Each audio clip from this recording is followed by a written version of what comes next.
productividad. Muchas veces el trabajo no implica necesariamente acoso, ¿sí? Pero a veces es muy desorganizado. Entonces uno tiene, para mala suerte, dos jefes, ¿no? Y no se respetan las líneas de mando, y al final recibe órdenes contradictorias del uno y del otro, y luego no sabe qué decisiones tomar, o si toma una decisión queda mal con uno, y si toma la otra decisión queda mal con el otro, y al final queda en el centro de discusiones estos dos jefes, y eso de acá es peligro psicosocial. Todo eso podría obviarse si es que se administrarían sistemas de gestión. Por ejemplo, estos sistemas de gestión, les decía hace un momento, se caracterizan en muchos sentidos cuando ustedes los estudian por ser muy lógicos. Y uno de los aspectos lógicos que manejan es el orden. Uno cuando aprende de los sistemas de gestión, ustedes han escuchado ISO 9001, ISO 14001, OSAS, muchas veces, oye, dices, esto debe estar en la luna, ¿no? Pero cuando empiezas a estudiarlo te das cuenta que están más cerca de la realidad de lo que uno piensa. Y uno avanza y se da cuenta y dice, oye, no, esto es muy lógico. O sea, si uno fuera ordenado, si uno escribiría cada cosa que hace, si uno respetaría las líneas de mando, si uno haría los controles de lo que se hace. Es decir, yo planifico atender 10 horas en un servicio y el día siguiente atendí 8. Yo no debería quedarme ahí, sino debería investigar por qué se atendieron 8, o sea, hacer controles. La cosa iría mejor, pero normalmente no lo hacemos y eso es lógico, ¿no? O sea, ser ordenado, eso forma parte de nuestra lógica puntual, pero muchas veces no lo hacemos. Y cuando no hay sistemas de gestión, cuando no se aplican esos aspectos que son tan lógicos, se generan estos problemas, ¿no? Que también son de múltiple naturaleza y que múltiples trabajadores están inmersos en ese tipo de problemas, ¿no? Ok, ahora, la segunda parte de esta conversación, entonces mira, hasta el momento nos hemos tomado 2 horas, he hablado bastante, he hablado mucho, pero creo que he dicho muy poco. Hemos visto solamente el tema principal de lo que son las competencias de higiene y en segundo lugar los tipos de peligros. Hemos tratado de contextualizarlo en lo que es el sistema de gestión exigido por nuestra ley en el Perú y hablar un poco de OSA 18001 para ver que esta expresión de identificación de peligros, evaluación de riesgos, tiene su origen en la norma británica OSAS, ¿no? Así lo hemos hecho. Pero de aquí en adelante lo que voy a hacer es hablar de algunos de los controles más importantes que se pueden aplicar a estos peligros de los que hemos conversado hace un momento. No vamos a hacer una clase específica de los controles, pero sí vamos a tratar de profundizar un poco más porque precisamente la parte más importante de identificar los peligros y de medirlos es generar los controles. O sea, a mí me interesa medir qué cantidad de polvo existe en el ambiente o medir qué cantidad de ruido para tomar decisiones. Conversaba en el receso con uno de los participantes y le decía, ¿no? Una de las características, porque me preguntaba y me decía, ¿cuáles son las características más importantes de los sistemas de gestión? Y yo le decía, una de esas características es que nunca tomamos decisiones sin haber hecho primero mediciones o evaluaciones. Jamás. Para tomar decisiones tengo que tener datos. Si yo voy a contratar a una persona, debería tener datos de si necesito verdaderamente una persona más. Si yo voy a despedir a una persona de un trabajo, debería tener datos de que si al despedirla no voy a alterar mi calidad de atención o la gestión que realizo, ¿no? Si yo voy a tomar una decisión de comprar una máquina, o en el caso de una institución pública de construir una calle, debería primero ver si es que realmente construir esa calle es realmente importante. No solamente si le va a caer bien a los vecinos, o si me va a gustar a mí, no sé, o la voy a sacar en la televisión, sino si realmente es útil, y eso se basa en datos. Los sistemas de gestión normalmente siempre trabajan con datos, o sea, las decisiones son basadas en información y en generación de datos. Ahora, estos controles de los que vamos a ver, en realidad forman la parte más importante del quehacer, pero siempre son precedidos por la generación de datos. Entonces, para eso identificamos, para eso medimos. ¿Ok? Entonces, vamos a ver controles, tanto para los peligros químicos, para los físicos, para los biológicos, y vamos a conversar algunos aspectos generales acerca de los mismos. Dijimos que los peligros químicos hacían alusión a todas las sustancias químicas que ahora tenemos en la naturaleza, que cada vez son más, ¿sí? Y para establecer esos controles es necesario clasificar estos peligros químicos, ¿no? Los peligros químicos clásicamente se pueden dividir en 2 grupos. ¿Sí? Los peligros químicos, hemos dicho, son todas las sustancias químicas presentes en el ambiente y estas pueden encontrarse bajo dos formas. Pueden encontrarse como gases o pueden encontrarse como aerosoles. Los aerosoles son todas aquellas sustancias químicas que están dispersas en el ambiente. El término dispersión hace alusión a una mezcla, ¿no? Una mezcla. Entonces tenemos, por ejemplo, en el ambiente, en este momento, seguramente partículas de polvo proveniente del smog, de los carros, ¿no? Tendremos seguramente polvo proveniente de las calles que no están asfaltadas y este polvo de mayor tamaño también se eleva y algunas veces lo podemos respirar. Incluso tendremos parásitos o huevos de parásitos que a veces ingresan por esa forma. Todas esas sustancias químicas que están dispersas en el ambiente se conocen para nuestros términos como aerosoles. Y estos aerosoles, por su naturaleza, pueden ser sólidos o líquidos, ¿no? Los sólidos se dividen a su vez en dos grupos: polvos, ¿sí?, y humos. Los polvos pueden ser orgánicos, como es el caso, por ejemplo, de la madera, el polvo que se genera en los aserraderos, el polvo que hay en las carpinterías, es un polvo proveniente de la madera está formada por celulosa, y ese es un polvo orgánico. O pueden ser polvos inorgánicos, que son la mayor parte, como los que se generan producto de las perforaciones que se hacen en las minas, de las que hacemos en las calles, ¿sí?, u otros. Los polvos orgánicos, a su vez, pueden ser naturales o pueden ser sintéticos, ¿sí? Los sintéticos, dentro de los naturales está lo que les mencionaba, ¿no? La madera, el polvo del algodón, ¿no?, y de otros productos vegetales que se generan. Y los sintéticos son todos aquellos polvos carbonados que utilizamos generalmente como perfumes, por ejemplo, como las mujeres utilizan bastante como cosméticos, ¿sí? Esos polvos son un ejemplo, por ejemplo, de estos de acá. Y los inorgánicos pueden ser de dos tipos, pueden ser silíceos o pueden ser no silíceos. La sílice es el elemento químico más abundante de la superficie terrestre y por lo tanto es fácil encontrarlo en cualquier parte, ¿no?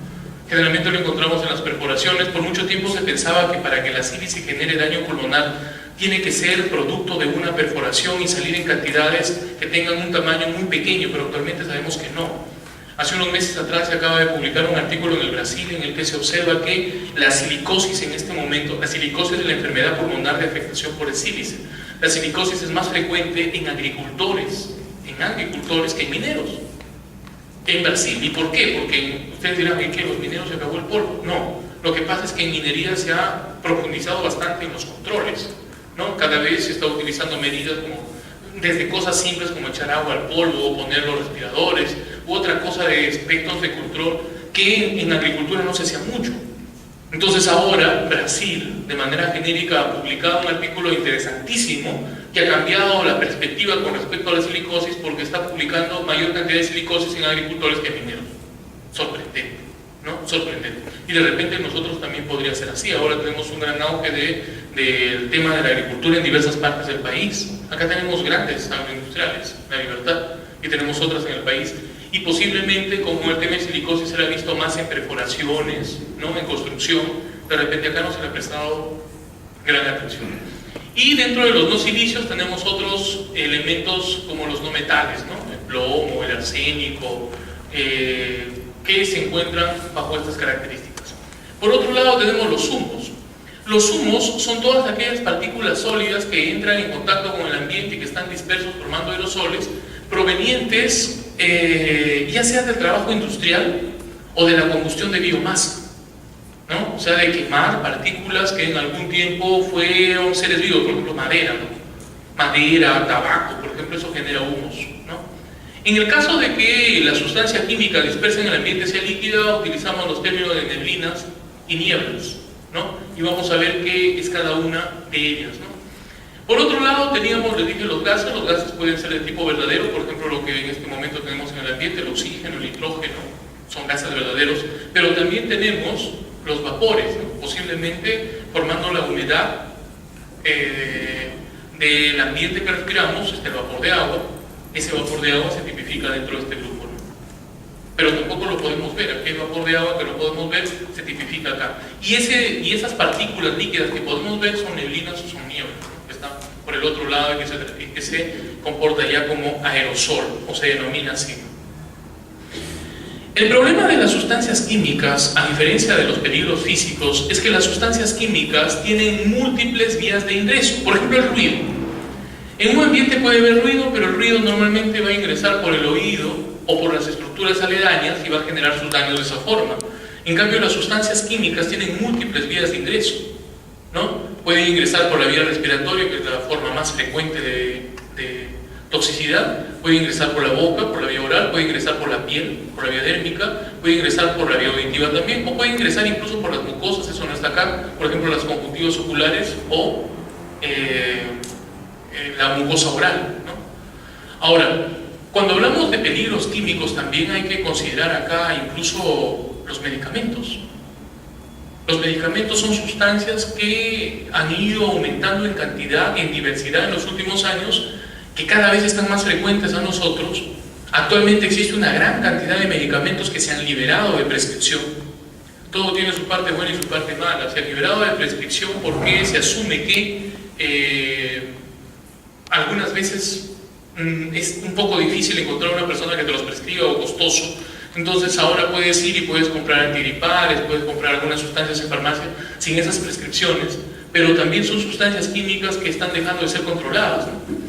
Y eso genera problemas. Entonces, esos medicamentos pueden introducirse por diversas vías, como las que acá se han mencionado, ya que son sustancias químicas como las otras, ¿no?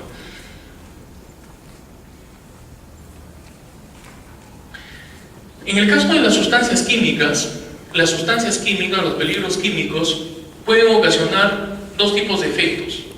Efectos localizados, como los que mencionamos al principio, ya sean irritativos o corrosivos, ¿sí? O efectos de tipo generalizado que se producen generalmente cuando los contactos ya son mayores o más continuos o son de larga data, crónicos, ¿no? Las sustancias ingresan al organismo, se reparten por todo el organismo, a veces se fijan, por ejemplo, sustancias como el plomo, ¿no? Sustancias como los metales pesados en general ingresan y forman parte de los huesos.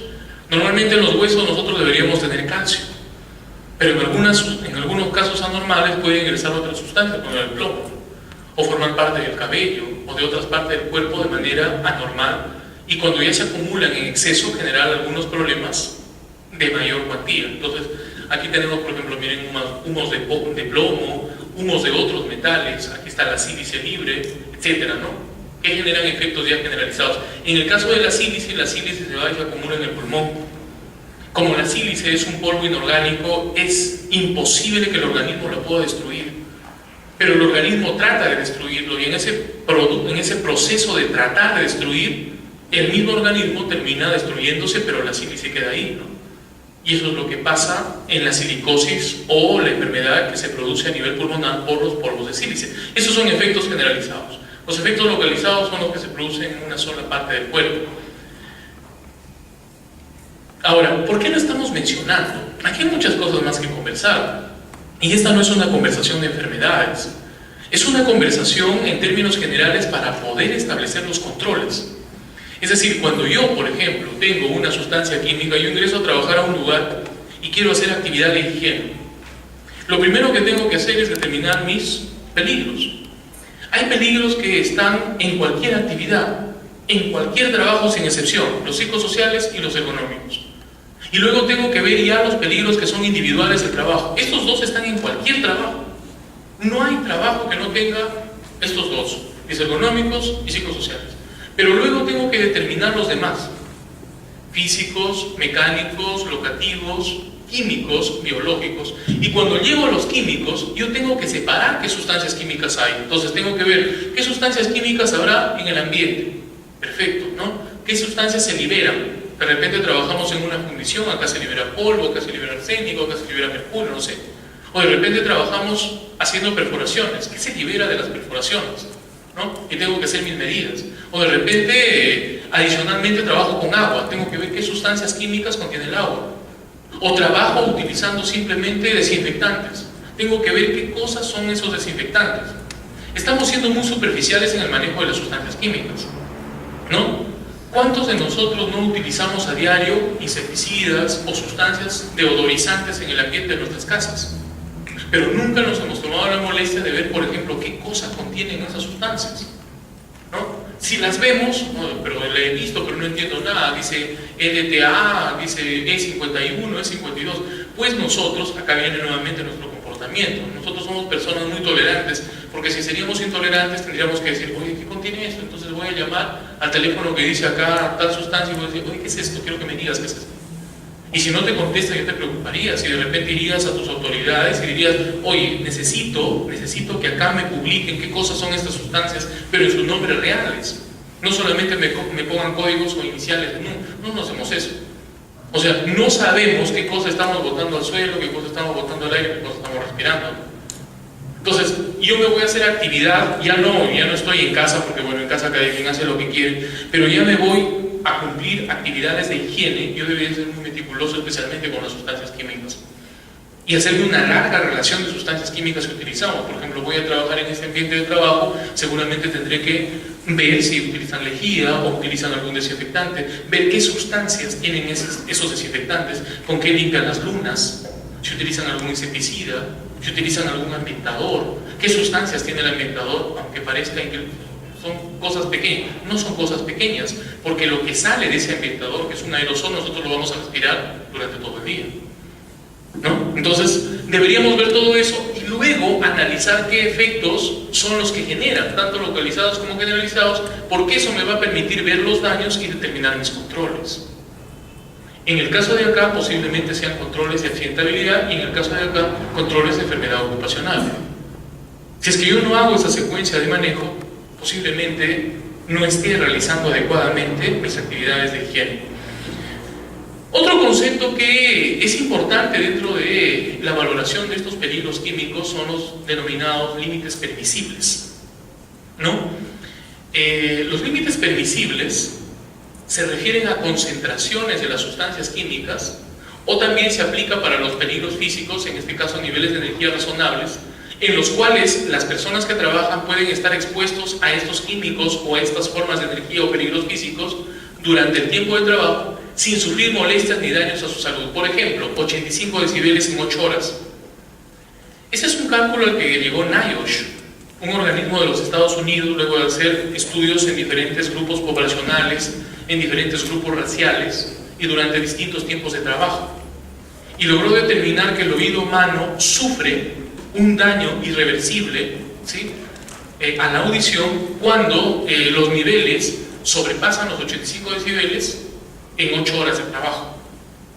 Si es que nosotros aumentamos la cantidad de decibeles, tendríamos que disminuir el tiempo, o si aumentamos los decibeles, tendríamos que tomar algunas medidas. Esa idea ha sido tomada por muchos países como referente, y nosotros también lo hemos tomado. En la norma técnica de ergonomía que tenemos, consideramos 85 decibeles. Curiosamente, en Estados Unidos no es 85, es 90 decibeles el límite permisible.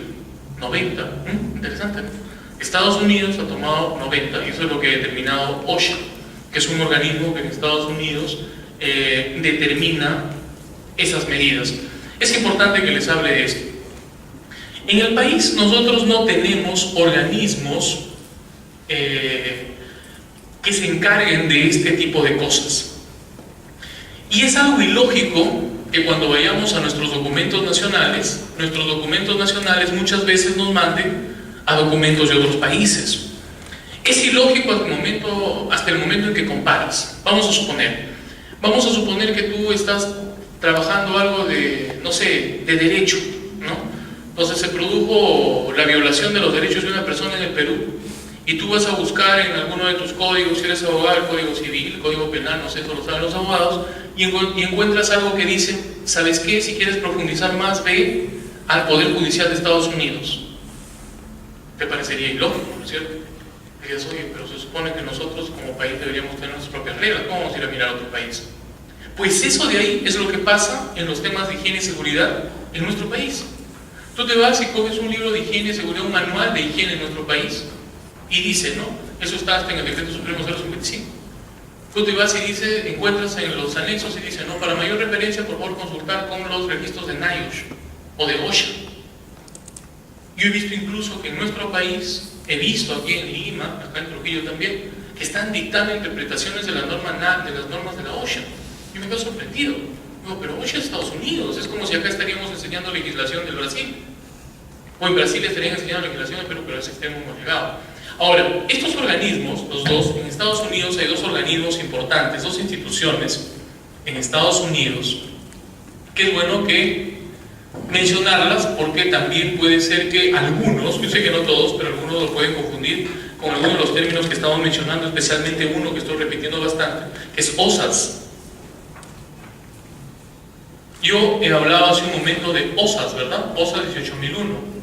OSAS 18001 es un acrónimo, Occupational Health and Safety Assessment Series. Es un acrónimo que significa conjunto de o grupo de estándares aplicados a la gestión de la seguridad y la salud ocupacional. O sea, es una norma, es un estándar, esto es una norma, ¿sí? Una norma con algunos requisitos que debe cumplir un sistema de gestión. Pero hay dos términos más, uno de esos es OSHA y el otro es NIOSH. No confundir OSHA con OSAS, ¿sí? No hay que confundir. Yo sé que algunos no lo saben, pero algunos no. Entonces hay que hablarlo para todos. Son dos cosas distintas. Estas son dos cosas distintas que a veces se confunden. Esto en español, estamos hablando en español. Se supone que en español tenemos una forma de pronunciación, ¿no? Y OSAS en español se pronuncia OSAS, ¿no? OSAS sí lo pronunciamos, OSAS. Esto en español se pronuncia OSHA, si nos han enseñado a pronunciarlo. En Estados Unidos posiblemente se pronuncia de manera distinta. Ahora, esto de acá también es una sigla, Occupational Safety and Health Agency, agencia de los Estados Unidos para la salud y la salud que es health y la seguridad ocupacional. Eso significa.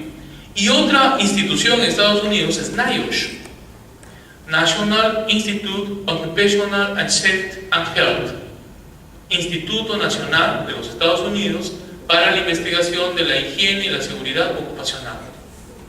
Ahora, ¿cuál de los dos en Estados Unidos es el que da las normas que... y hay uno tercero en Estados Unidos, que es MSHA. MSHA. MSHA viene de M, que significa Mining Safety and Health Agency. Este de acá da las normas técnicas, es como el Ministerio del Trabajo, este de acá, ¿sí? O sea, saca las normas técnicas que deben cumplir todas las organizaciones en Estados Unidos menos una, las minas. Eso lo saca MSHA, las minas, ¿sí? Es igual que en el Perú. Ustedes saben que nosotros copiamos todo. Tenemos una gran capacidad, ese es otro aspecto cultural que tenemos. Creemos que todo lo que viene de fuera es mejor que lo que nosotros hacemos. Siempre creemos eso, ¿no es cierto? Siempre es así.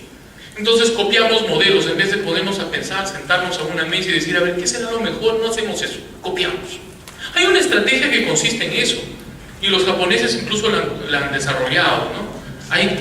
Dice, ya no estamos en época para descubrir la pólvora, entonces si yo veo una organización que hace lo mismo que yo, mejor la miro, y veo qué cosas eficientes hace y yo las copio y las mejoro. Pero una cosa es exagerar también algunas otras. Hay veces en las que hay que innovar algunas cosas, pero bueno, quédense con la que mejor les convenga. Lo cierto es que en Estados Unidos OSHA y MSHA dan las normas técnicas de cumplimiento obligatorio. Entonces, en Estados Unidos OSHA dice que el límite permisible para el ruido es 90 decibelios en 8 horas. ¿Sí? Pero NIOSH dice que no. NIOSH dice que 85 decibeles en 8 horas es lo que debería haber. Ahora, ¿cuál es la diferencia entre OSHA y NIOSH? NIOSH es un instituto de investigación, ¿sí? O sea, NIOSH es un lugar de formación de profesionales, se dedica a la investigación, a generar nuevo conocimiento. En cambio, OSHA es una agencia federal. En nuestro país, un ejemplo sería el comparable con ciertas distancias sería así.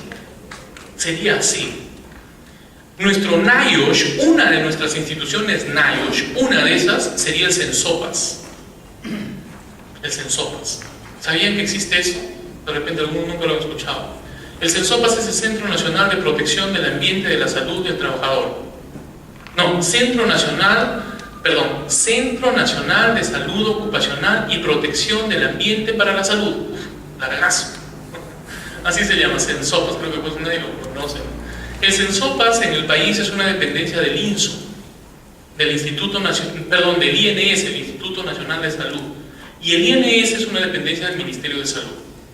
El CENSOPAS el Sensopas, ha generado documentos muy interesantes de aspecto técnico, ¿sí? Pero no tiene prevalencia legal. Debería, o sea, debería ser el respetado, pero es que nadie lo respeta. Por ejemplo, este Sensopas debería ser el que realice las supervisiones a esos servicios de seguridad y salud ocupacional. Pero nosotros en nuestro país también tenemos otros organismos que dan las normas de obligatoriedad. Por ejemplo, un equivalente a OSHA está el MINTRA, pues, ¿no? El Ministerio de Trabajo, que genera normativa. Por ejemplo, el Ministerio de Trabajo generó la norma de economía, el MINTRA, ¿no? O, reemplazando el EMSHA, está el MEM, ¿no? El Ministerio de Energía y Minas, que generó el Decreto Supremo 055 de 2010. Mira, o sea, tenemos un parecido. El Sensopas me dice esto se debe hacer, esto debe hacer, es lo más bonito, es lo más filosófico, es lo mejor, pero quien da las leyes a final de cuentas son otros, ¿no? O también el MINSA, que está por acá, ¿no? El MINSA. Por ejemplo, el MINSA recién ha sacado una resolución ministerial este año, que es la resolución ministerial 05-2014, que salió en enero de este año, que es una resolución ministerial que estandariza perfiles de profesionales que hacen salud ocupacional. Pero está muy jalado de los pelos, o sea, no se ajusta a la realidad y está en contra de lo que dice el Sensopas. Pero el país tiene que alinearse a lo que ha salido acá, porque eso es lo de cumplimiento legal y no lo que dice el Sensopas, que simplemente sugiere, igual que NIOSH. Si comparamos los dos, NIOSH siempre va a dar las mejores prácticas y este va a dar las normas mínimas, más o menos así. Entonces, esto es OSHA, esto es EMSHA, esto es NIOSH en Estados Unidos, y OSHA es distinto a OSAS, ¿no? Por ahí, algunas cosas. Entonces, ¿por qué les mencioné todo esto? Porque si ustedes quieren profundizar en estos temas, podrían ir a los portales de NIOSH. O sea, podrían ir a los portales de NIOSH, ingresar al National Institute Occupational Health y buscar información sobre cualquiera de estos temas. Y van a encontrar, incluso hay en español. Algunas cosas básicas hay en español, se pueden traducir, otras. Tú sabes que ahora los buscadores como Google, como Yahoo, tienen traductores automáticos. Puedes traducir la información y encuentras la información que deseas, ¿no? Sobre eso. Y vas a encontrar bastante. Entonces, vayan a NIOSH. Más que entre OSHA, por ejemplo, yo veía recién que se estaba promocionando en Lima una actividad sobre OSHA. ¿Pero qué están enseñando OSHA? O sea, OSHA no es técnico. OSHA es cumplimiento legal. En todo caso, el cumplimiento legal se estudia en el país. Igual que acá estudiamos la 29783. Nos puede gustar, podemos decir que está mal, lo que sea, pero tenemos que cumplirla, tenemos que aprenderla como está, porque es de cumplimiento obligatorio. Pero yo no voy a aprender las leyes de Colombia. ¿De qué me serviría? No me sirve de nada. Sin embargo, sí podría aprender las cosas técnicas de Colombia, porque posiblemente sus investigaciones se apliquen en cualquier parte del mundo. Entonces, NIOSH es algo así, igual que lo es el Sensopas. Sensopas también tiene su página web, pueden entrar ahí, descargar las famosas GEMOS, las guías de evaluación médico ocupacional, entre otros documentos, varios documentos muy interesantes. En nuestro país estamos hablando, ¿no? Ok.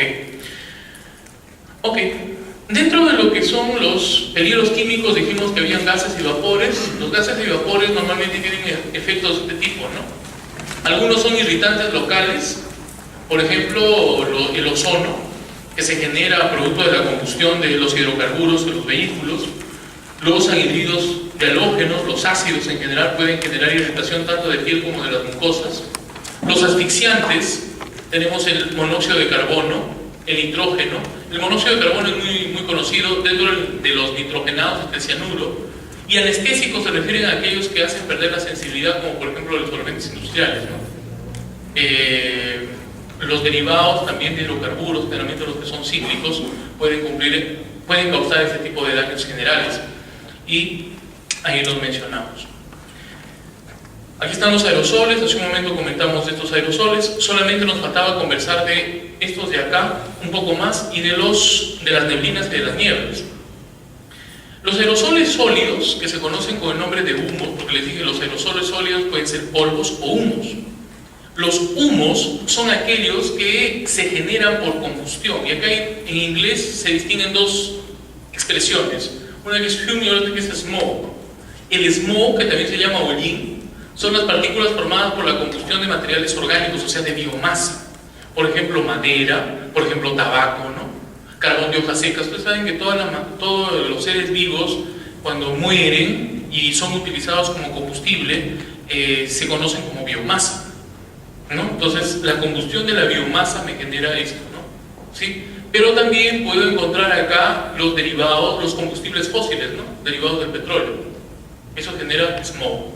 En cambio, el fum son partículas metálicas, o sea, tiene un origen distinto de humos, que se originan en procesos de combustión o de otros procesos químicos, generalmente a nivel industrial, ¿no? Porque esto se puede generar incluso en casa, ¿sí? Esto es a nivel industrial y su tamaño está entre 0.2 y 0.5 micras. Aquí están, por ejemplo, fluoruros, óxidos de plomo, óxidos de mercurio, ¿no?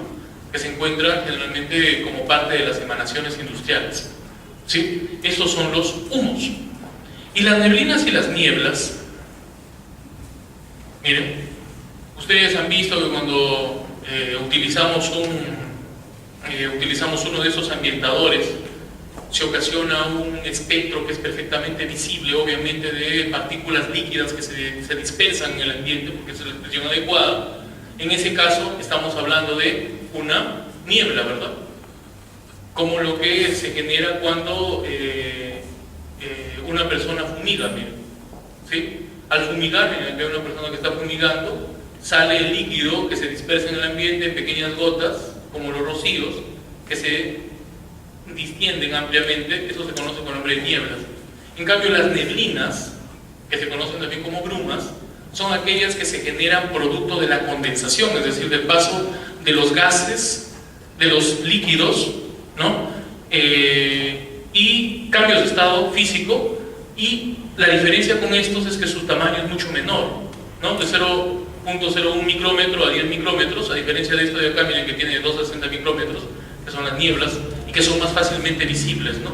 Y que generan espectros mucho más delimitados que las neblinas, que generalmente son más extensas, ¿no? Lo que vemos en las mañanas acá o en las tardes en la época de invierno, esos son neblinas, ¿no? O brumas naturales, y esto de acá se conoce con el nombre de nieblas, ¿no? Entonces ahí tenemos los dos también perfectamente definidos y diferenciados por su tamaño. Ahora, hablando ya de los controles, entonces los controles van a variar dependiendo del tipo de químicos y de las maneras como se presentan. Cuando nosotros hablamos de controles también hay que recordar dos cosas. La primera es que existe una jerarquía en la determinación de controles. Esta jerarquía ha sido propugnada desde la primera versión de OSAS. Cuando yo tengo que hacer controles, ¿qué controlo primero? ¿No? ¿Genero protección en el trabajador? ¿O de repente elimino el factor de riesgo? ¿O de repente lo apantallo? ¿Qué es lo que tengo que hacer primero? Hay algo que se llama jerarquía de controles. Jerarquía, y es lo primero que vamos a conversar con respecto a los controles. Y esto está en OSAS 18001. Cuando hablamos de jerarquía de controles, hay una jerarquía que se divide así. Cuando nosotros estamos expuestos a un peligro, OSAS nos recomienda que lo primero que deberíamos hacer es eliminar el peligro, ¿no es cierto? Eliminación. O en todo caso, la fuente del peligro. Eso es lo primero que se debería hacer. En segundo lugar, si es que no se puede eliminar, algunas veces no se puede. Se tendría que hacer sustitución del peligro. Algunas veces no se puede hacer sustitución. Yo les voy a dar ejemplos de cuáles veces no se puede, ¿no? En tercer lugar, son las medidas o los controles de ingeniería. Estamos hablando de diseño, controles de ingeniería o diseño. Es que no se puede hacer ni eliminación ni sustitución. En cuarto lugar, los controles administrativos. Hay un lugar donde hay bastante ruido, pero sucede, entonces yo digo, vamos a eliminar la máquina que genera el ruido. Disculpe, doctor, pero todas las máquinas que generan esto, que trabajan en esta área, generan ruido. ¿Pero por qué compraron esta? Vamos a comprar otra. Disculpe, que esta máquina cuesta $10 millones. Encima le estamos pagando, lo vamos a acabar de pagar en 20 años. ¿Cómo voy a eliminar la máquina? Imposible, ¿no? Ya, entonces no puedes eliminar la máquina. Tampoco puedes sustituirla, porque ya compraste esa máquina y se acabó, ¿no? No puedes sustituirla, pero lo que podrías, tampoco puedes rediseñarla, la máquina, pero posiblemente sí puedas rediseñar el ambiente, generar apantallamientos, generar paredes o aislantes de sonido que permitan que los trabajadores que están en las zonas aledañas no se generen daños producto del ruido que genera la máquina. O tampoco puedo hacer eso, porque ¿sabe qué, doctor? Ya no existe más dinero para pantallar. Ya si no existe más dinero para pantallar, estamos fregados. Pero lo que podríamos hacer es controles administrativos. El ruido que existe en este ambiente de 100 decibeles y estamos diciendo que solo se puede trabajar 8 horas, entonces de repente hagámoslo trabajar 3 horas, calculémoslo, ¿no? Porque eso se calcula. De repente sea necesario que como máximo trabajen 2 horas, ¿no?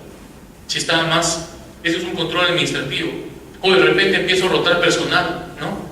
A unas personas las hago trabajar una semana, luego las roto a otro sitio para que no estén expuestos durante todo el tiempo. Esos son controles administrativos, ¿no? Y ahora, el control administrativo más curioso que utilizan las empresas, que obviamente está mal, pero lo hacen, es un control administrativo, pero es antiético, es despedir a los que se van poniendo mal, ¿no? Ya descubren una persona que se pone mal, lo despiden, pues, ¿no? Los expertos en ese tipo de controles administrativos son los recursos humanos, ¿no?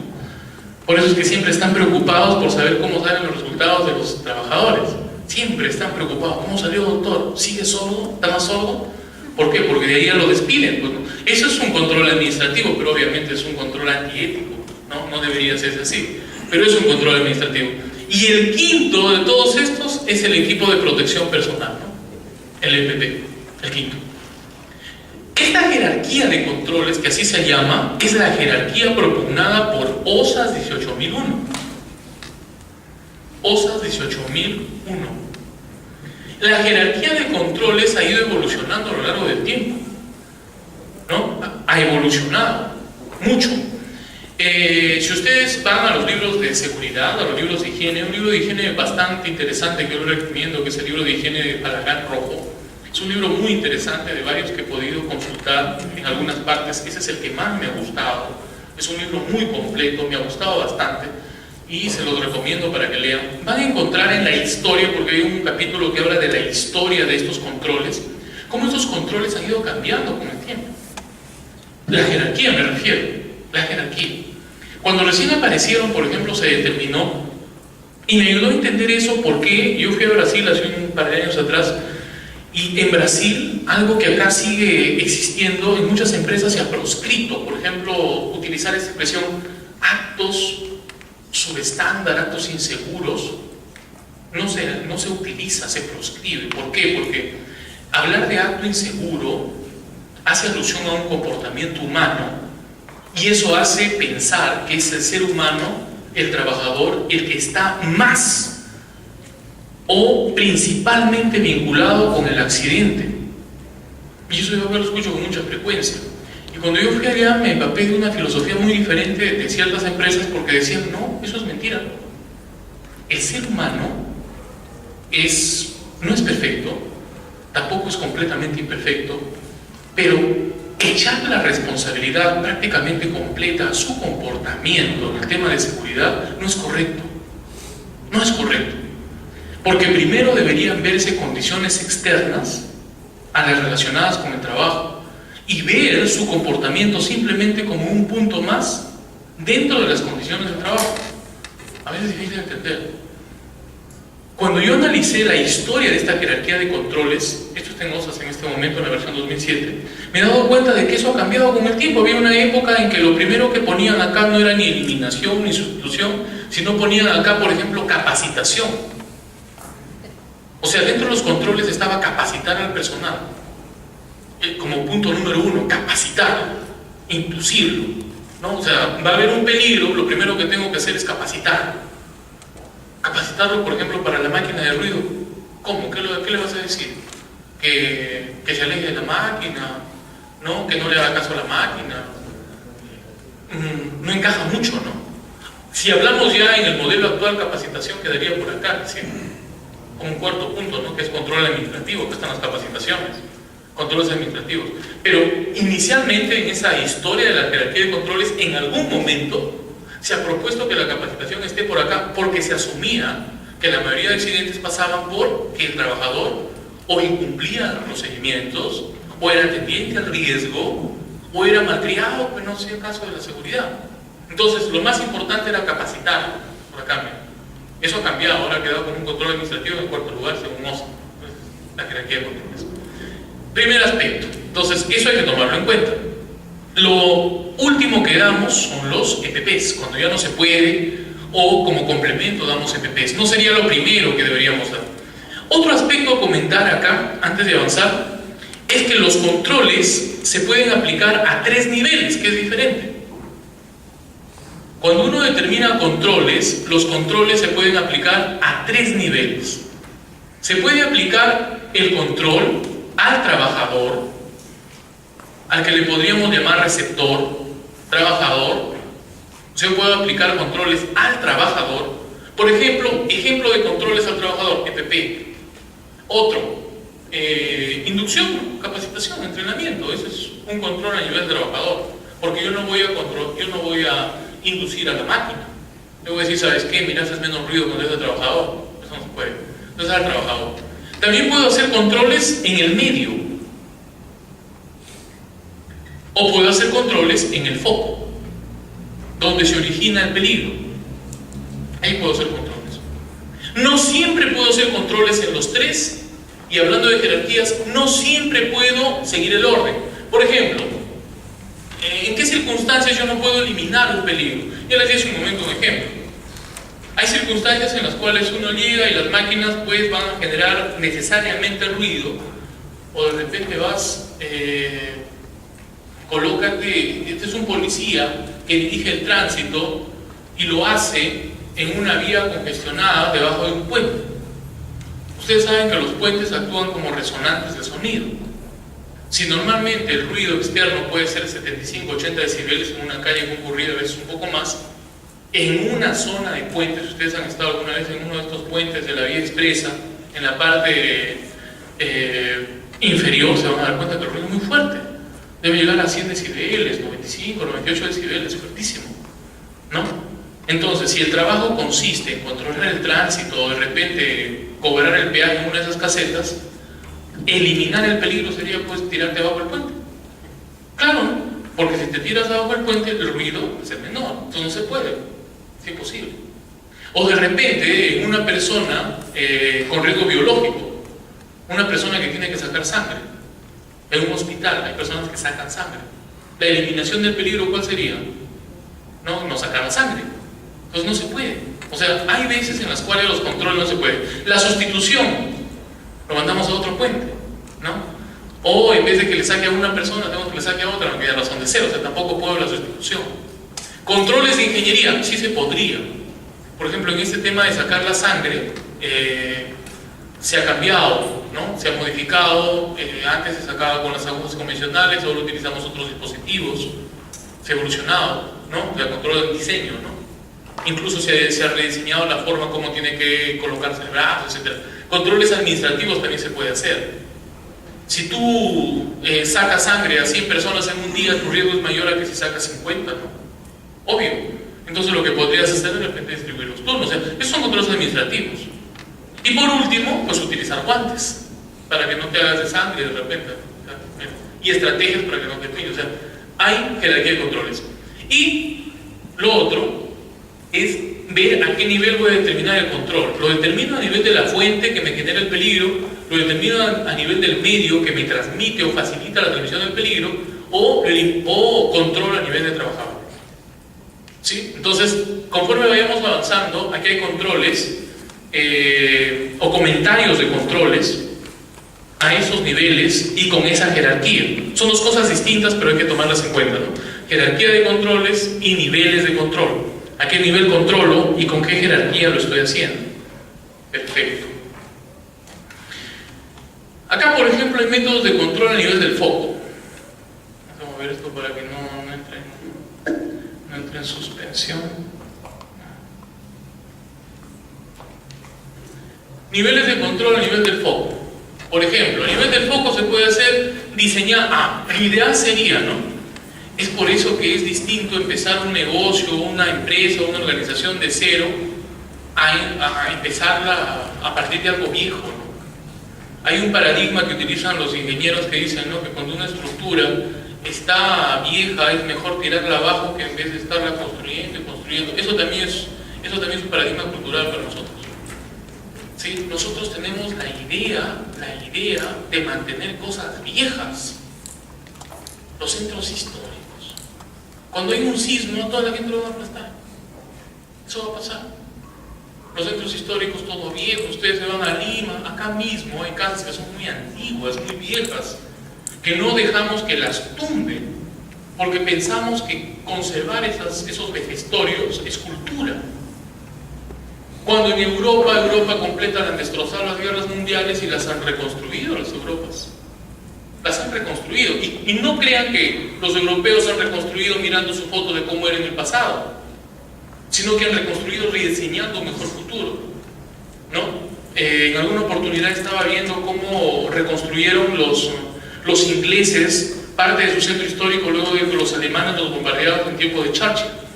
Y me quedé sorprendido porque, quería saber eso porque precisamente era un trabajito que tenía que hacer con respecto a estos temas de la cultura mal entendida que nosotros tenemos de preservar cosas que son inútiles e inservibles. Y cuando les derribaron la ciudad en el centro, les volaron edificios que eran históricos, que tenían 1500 años, castillos. Y cuando ellos decidieron edificarlos, no edificaron con modelos similares o juntando sus piedras, vamos como hacemos acá, lo tumbar, vamos a hacerlo igualito. No hicieron nada de eso. Trajeron a sus mejores arquitectos, no solamente ingleses, sino de fuera, y dijeron, diséñame una nueva ciudad, hazme algo diferente y uniforme, algo que se vea distinto, mejor, mira lo que teníamos en el pasado, quiero que me lo mejores. Y diseñaron una nueva ciudad, y eso es lo que han hecho los europeos, ¿no?, en esas zonas. Pero adicionalmente le pusieron algo más, ya no solamente las formas, sino también la seguridad. Porque ustedes saben que las construcciones de hace 50, 60, 100 años no se hacían pensando en que el ser humano no tiene terremotos, va a vivir para siempre, ¿no? Entonces, eso, por ejemplo, también es un paradigma cultural que nosotros tenemos que cambiar. Es diferente, ustedes han visto, ¿no?, un hospital que se construye, ustedes se van al hospital Belén y se fundaba en 1551, ¿no? Es diferente a la clínica que han construido en Húsares, ¿no?, que la han construido de cero, ya con la tecnología moderna, con principios de ingeniería antisísmica, o de repente no con todas las cosas, pero de hecho que la construcción es diferente construir algo de cero que tenerlo ya, que adecuar. Entonces, el primer aspecto de control a nivel del foco es un adecuado diseño del proceso. O sea, sería lo mejor que podría ser. Entonces, eso sería lo mejor, pero no siempre se empieza así, ¿no? A veces tomamos organizaciones que ya están funcionando y tenemos que crear adecuaciones, ¿no? Pero eso sería lo mejor, ¿sí? Entonces debería diseñarse el proceso considerando, dice, los riesgos higiénicos que existen. Así deberíamos hacerlo. Entonces, riesgos biológicos, ustedes van a un hospital antiguo, de todos hacinados, ahora no. Los ambientes que son para personas, por ejemplo, con tuberculosis, tienen un sistema de circulación distinta para que el aire esté todo el tiempo circulando, pero de paso ese aire no sale a la calle para que las personas que pasen todos se enfermen, sino que sale a zonas alejadas de la población o a zonas altas, ¿no? O sea, diseñados de manera distinta. En segundo lugar, dice, sustituyendo el proceso cuando esto parte de este principio, ¿no? Si es que no lo puedo diseñar de cero, debería haber algunos procesos que me generan peligros importantes, de repente sustituirlos, ¿no?, eliminarlos. No siempre se puede. En ese esquema que les mencioné hace un momento, toda organización tiene procesos misionales, procesos de apoyo y procesos gerenciales. Tiene las tres, ¿no? Tiene los tres. Normalmente cuando el foco está en los procesos misionales, o sea, forman parte de la misión de la organización, es bien difícil esto de acá. Es bien difícil. Cuando son procesos de apoyo o cuando son procesos de otra naturaleza es más fácil. Son procesos de apoyo gerenciales, más fácil de sustituir, pero si son procesos misionales, un poco difícil, ¿no?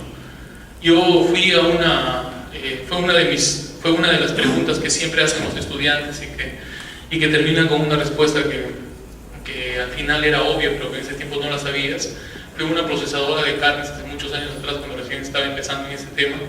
y vi una máquina bastante ruidosa, y hacía poco que había conocido Norma Osas y me habían enseñado que lo primero que se hace es eliminar el foco, eliminar el factor de riesgo, eliminar el peligro más que el foco, eliminar el peligro. Entonces dije, pues esta máquina debe cambiarla, y todo el mundo me miró, ¿no?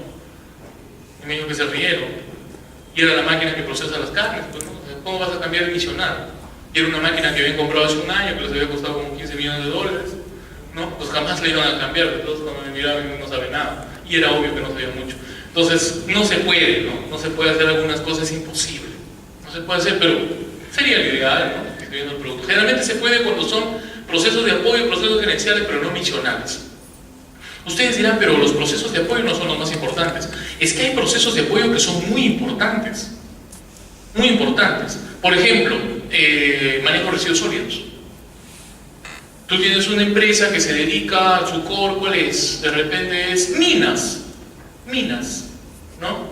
Su proceso, sus misionales, ¿cuáles son? Son la explotación minera, pero tiene sus procesos de apoyo por manejo de residuos, manejo de pasivos, sus procesos de apoyo, alimentación, ¿no? Entonces ahí puede sustituir, pero los misionales más difícil. Se debería partir por acá. Modificando el proceso, esas ya son medidas de rediseño, de readecuación, ¿sí? De ingeniería. O encerrando el proceso, esto también tiene que ver con controles de ingeniería, ¿no? ¿Sí? Controles de ingeniería. Miren, estos dos están dentro de la jerarquía.